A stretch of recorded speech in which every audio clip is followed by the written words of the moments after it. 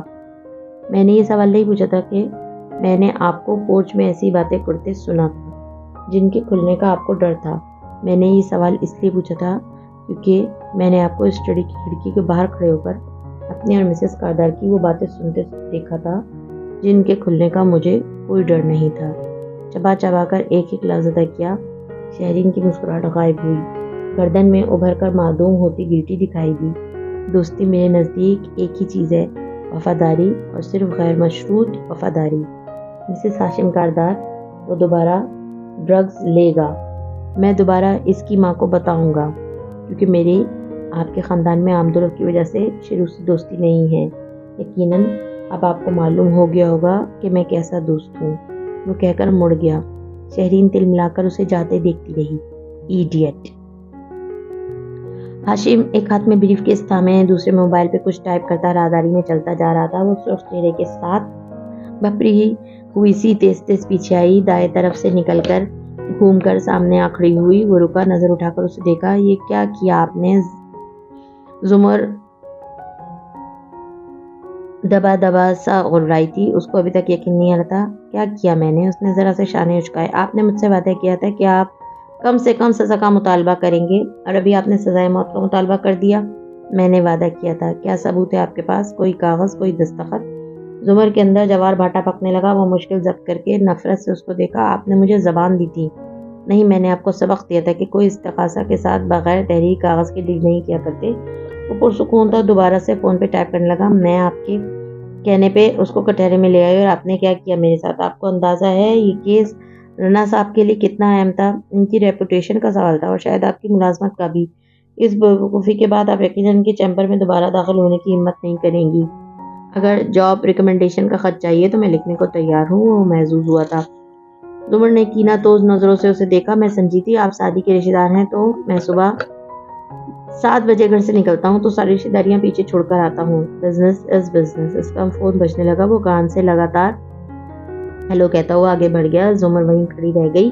ہاشم نے دور جاتے ہوئے فون کان سے ہٹا کر مڑ کر اسے دیکھا۔ وہ ذرا بلند آواز دی، اگلی دفعہ میرے ساتھ ڈیل کرتے وقت اپنا دماغ ذرا حاضر رکھیے گا، اور پلٹ گیا۔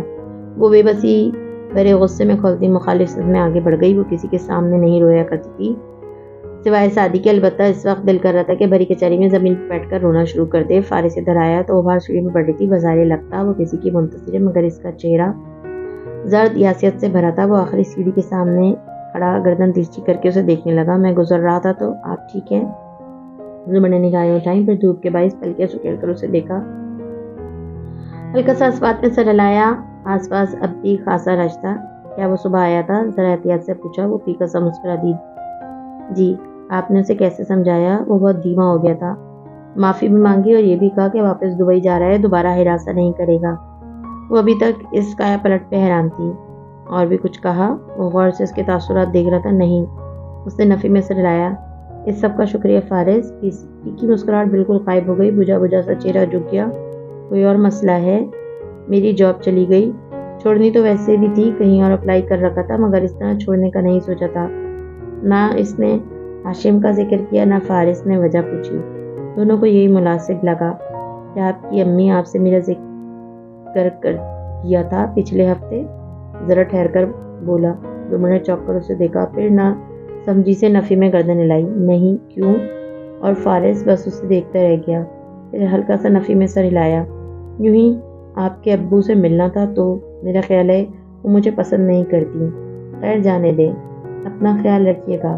پادری نے اس بات کو جانے دیا، اور زمر نے اسے۔ وہ مڑ گیا، جیبوں میں ہاتھ ڈالے، سر جھکائے دور ہوتا گیا۔ وہ نیچے سر جھکائے خالی خالی نظروں سے اپنے ہاتھوں کو دیکھتی رہی۔ ایک نگاہ برفیلی، ایک بول پتھر سا۔ آدمی نہیں مرتا صرف خون بہنے سے۔ کھانے کی میز پہ روٹی کا ڈبہ، ڈونگے، سلاد، سب حسب معمول سے رہا، اور وہ لقمہ لقمہ توڑتے ہوئے کہہ رہی تھی، میں یقین نہیں کر سکتی ابا کے ساتھ جس آدمی کی اتنی تعریفیں کرتا تھا وہ اتنی چھوٹی حرکت کر سکتا ہے۔ لقمہ چبا کر گلاس لبوں سے لگایا، پھر باری باری دونوں کو دیکھا۔ میں نے سعدی کو بھی فون کر کے کہہ دیا، دوبارہ اپنے ہاشم بھائی کا ذکر مت کرنا میرے سامنے۔ اس نے کیا کہا آگے سے؟ بڑے ابا سنجیدگی سے پوچھ رہے تھے۔ وہ تو خود حیران تھا، مگر اسے لگا کہ یہ کوئی غلط فہمی ہے۔ میں نے بھی زیادہ اصرار نہیں کیا، اس کا دل کیوں خراب کروں اپنے ہاشم بھائی کے لیے۔ فرحانہ نے گہری سانس لے کر سلاد کی پلیٹ اٹھائی۔ فارس کا کزن جو ہوا۔ بڑے ابا نے ایک ملامتی نظر ان پہ ڈالی اور ایسی ہی دوسری نظر زمر پہ، اور سر چکر کر کھانے لگے۔ زمر نے والا سالن میں ڈبو رہی تھی، نفی میں سر ہلانے لگی۔ نہیں امی، فارس تو بہت اچھا ہے، بہت ڈیسنٹ اور مینرڈ، ہمیشہ ٹو دی پوائنٹ بات کرے گا، کبھی آپ کو نقصان پہنچانے والی حرکت نہیں کرے گا۔ بڑے ابا کا نوالا حلق میں اٹک گیا، چونکہ چوک کر زمر کو دیکھا، پھر فرحانہ کو۔ ان کی رنگت ذرا پھیکی پڑی، فوراً ڈبہ کھول کر روٹیاں گرنے لگی۔ یہ پوری ہو جائیں یا مزید بنا دوں؟ یو نو واٹ ابا، زمر کا ہاشم پہ غصہ کم ہو چکا تھا اور اسے فارس اور اس کا واضح فرق نظر آ رہا تھا، صرف اس لیے کہ میں فارس کی ٹیچر نہیں ہوں۔ اس نے پچھلے 1.5 ہفتے میں مجھے 2-3 فیورز اکٹھے دیے اور ایک دفعہ بھی نہیں بتائے۔ سادی لوگ اکثر کہتے ہیں ہمارے ماموں بہت غصے والے ہیں، مگر میرا خیال ہے وہ بہت سوبر ہے۔ اور ہاشم اف جھجری لے کر سر جھٹکتے اس نے اگلا والا توڑا۔ بڑے ابا کا کھانا حرام ہو چکا تھا، وہ نیپکن سے ہاتھ رگڑ کر صاف کرنے لگے۔ زمر نے کھانا ختم کیا اور پلیٹیں اکٹھی کر کے کچن میں لے گئی تو فرحانہ بھی ساتھ ہی آ گئی۔ اس نے فریج کھولا تو مٹھائی کا ٹوکرا اندر رکھا تھا۔ یہ کہاں سے آیا امی؟ اس نے ہاتھ بڑھا کر گلاب جامن اٹھایا اور منہ سے توڑا۔ حماد کے گھر سے وہ لوگ آج آئے تھے، ہم نے ان کو ہاں کر دی ہے، بتایا تھا نا؟ وہ سالن ڈبوں میں ڈالتی فریج میں رکھ رہی تھی۔ اچھی ہے۔ گلاب جامن اندر تک گھل گئی۔ وہ ہاتھ منہ دھو کر ذرا سی مسکراہٹ کے ساتھ اپنے اندر کمرے کی طرف چلی گئی۔ فرحانہ باقی برتن اٹھانے واپس آئیں تو بڑے ابا ہوں سربراہی کرسی پہ بیٹھے تھے۔ نظر اٹھا کر دیکھا، افسوس، ملامت۔ وہ بہت ہرٹ ہوئے تھے۔ آپ نے زمر سے نہیں پوچھا تھا؟ وہ آہستہ سے بولے۔ پوچھ بھی لیتی اور مان بھی جاتی، تب بھی میں ندرت کے بھائی کو اپنی بیٹی کا رشتہ نہ دیتی یوسف صاحب، کبھی بھی نہیں۔ ندرت یہ چاہتی ہے کہ میں جھک کر رہوں تو ایسا نہیں ہوگا، تیز لہجے میں کہتی، برتن اٹھا کر پٹکنے لگی۔ آپ نے زمر سے نہیں پوچھا تھا؟ وہ کرسی دھکیل کر اٹھ کھڑے ہوئے۔ فرحانہ نے فکرمندی سے انہیں جاتے دیکھا۔ وہ زمر کی طرف نہیں گئے تھے، اپنے کمرے میں گئے تھے۔ ان کو ایک گونا اطمینان ہوا، شکریہ، معاملہ تو ختم ہو گیا، جیسے بھی صحیح۔ رو پڑا ہوں تو کوئی بات ہی ایسی ہوگی، میں کہ واقف تھا تیرے ہجر کے آداب سے بھی۔ فارس نے لاؤنج میں قدم رکھا۔ دوپہر کا اندھیرا چھایا تھا، پنکھا بند، صوفے پہ اکڑو بیٹھی حنین جو ناراضی سے خلا میں گھور رہی تھی۔ اس نے ادھر ادھر دیکھا۔ گرمی میں کیوں بیٹھی ہو؟ احتیاط سے پکارتا قریب آیا۔ گردن ٹیڑھی کر کے اس کے تاثرات دیکھے اس نے خفگی سے آنکھیں ٹکائیں۔ بجلی نہیں ہے، 1 سے 2 جاتی ہے، پھر شام کو 4 سے 5 جائے گی۔ وارث ہنس پڑا۔ پاکستان کا کوئی دماغ ایسا نہیں ہے جس میں بجلی کی آمد و رفت کا حساب نہ ہو۔ حنین نہیں ہنسی، اسی طرح سامنے دیکھتی رہی۔ وہ مقابل صوفے بیٹھا اور سنجیدگی سے اسے دیکھا۔ کیا ہوا ہے؟ ابھی پپو آئی تھی ٹیلر سے، امی کچھ کپڑے پک کیے تھے وہی دینے۔ میں نے بھی آج ان کے کوئی موڈ نہیں دیا۔ سوچتی تو ہوں گی کہ یہ ناراض ہے۔ ان کی مسکراہٹ بھی سمٹ گئی، شاید حیران تھیں، واٹ ایور۔ اور وہ نہیں تھیں، بس ذرا پھیکی پڑ گئی تھیں۔ آج بھول کر جانے والی چابیاں حنین اٹھا تو لائی، مسکرائی بھی، مگر وہ پچھلے دنوں والی بے تکلفی والا شگاف پھر سے بڑھ چکا تھا، فاصلہ پھر سے آ گیا تھا۔ اور تم نے یہ کیوں کیا؟ آپ کو نہیں معلوم؟ انہوں نے ماموں کے رشتے سے انکار کر دیا ہے۔ تو حنین نے تعجب سے اسے دیکھا۔ آپ کو افسوس نہیں ہوا؟ میرے افسوس سے کیا ہوتا ہے، یہ ہر انسان کا حق ہے۔ انہوں نے کچھ سوچ کر فیصلہ کیا ہوگا۔ آپ جو بھی کہیں، میں ان سے بالکل بھی اب محبت نہیں کرتی، نہ کروں گی۔ وہ بے بسی سے بھرے تہج سے وارث کو دیکھ کر بولی۔ وہ لبوں پہ مٹھی رکھ کے خاموشی سے سنتا گیا۔ مجھے ابو سے بھی محبت نہیں ہے، وہ ہمیں اس وقت چھوڑ کر چلے گئے جب ہمیں ان کی ضرورت تھی۔ ان کو چاہیے تھا وہ سڑک پہ احتیاط سے چلیں، ان کو ہمارا سوچنا چاہیے تھا۔ وہ سر جھکا کر کہہ رہی تھی اور اس کی آواز میں نمی تھی۔ میں پپو کو جب بھی دیکھتی تھی مجھے ان میں ابو نظر آتے تھے۔ مجھے لگتا تھا ہم کبھی دوست نہیں بن سکتے، میں اور پپو کبھی بھی نہیں۔ اگر ہم قریب آئے تو وہ مجھ سے چھن جائیں گی، مگر پچھلے کچھ دنوں میں مجھے لگنے لگا ایسا نہیں ہوگا، پھر ایسا ہی ہو گیا۔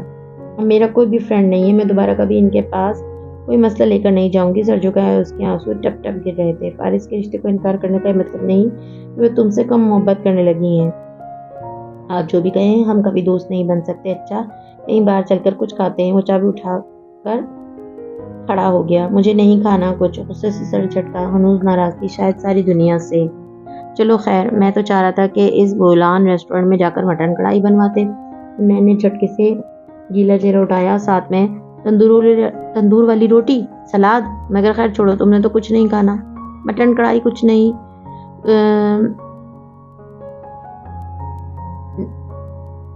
مٹن کڑھائی کچھ میں نہیں آتی۔ اچھا، جلدی جلدی چہرہ کرتی وہ پیروں میں چپل گھسیٹتی اندر اٹھ کر بھاگی، ساتھ ہی آوازیں بھی دے رہی تھی، امی امی، ماموں کہہ رہے ہیں ہمیں کھانے پہ باہر۔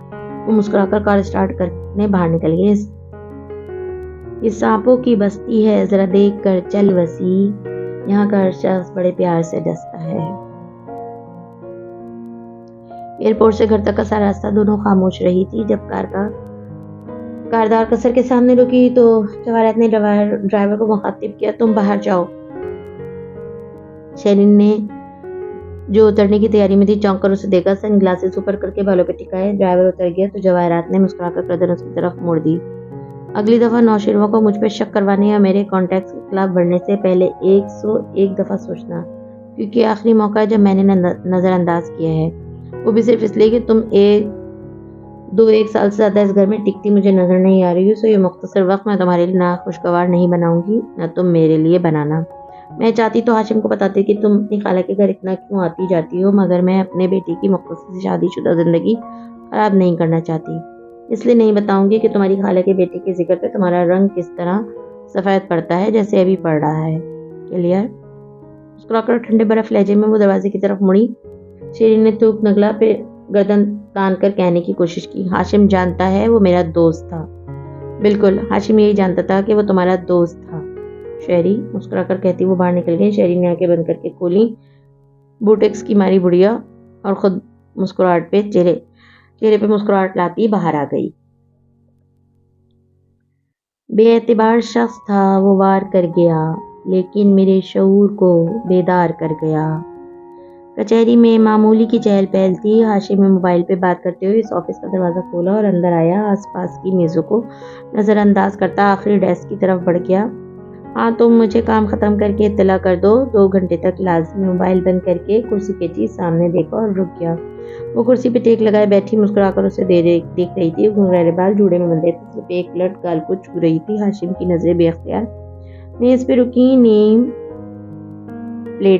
پلیٹ پہ جھکی۔ میں تعارف خود ہی کروا دیتی ہوں، پبلک ڈسٹرکٹ پروسیکیوٹر زمر یوسف خان۔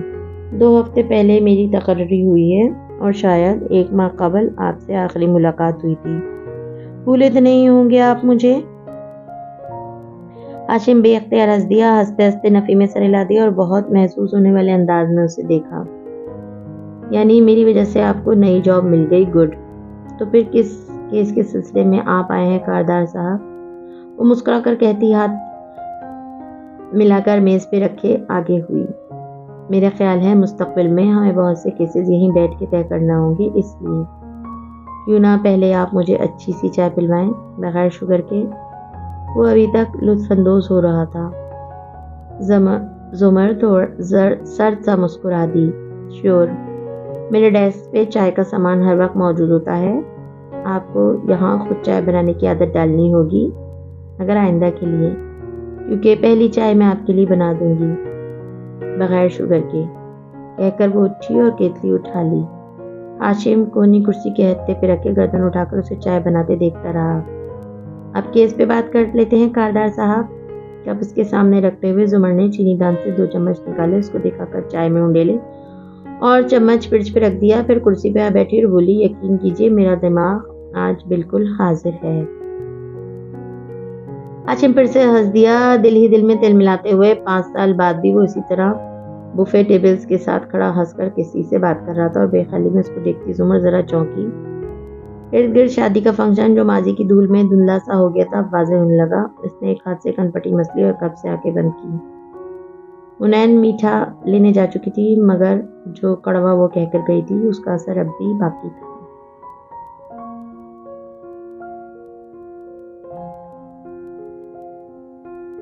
رشتہ کب مانگا گیا، کب انکار ہوا، اسے یہ نہیں معلوم تھا، مگر ایک بات صاف نظر آنے لگی تھی۔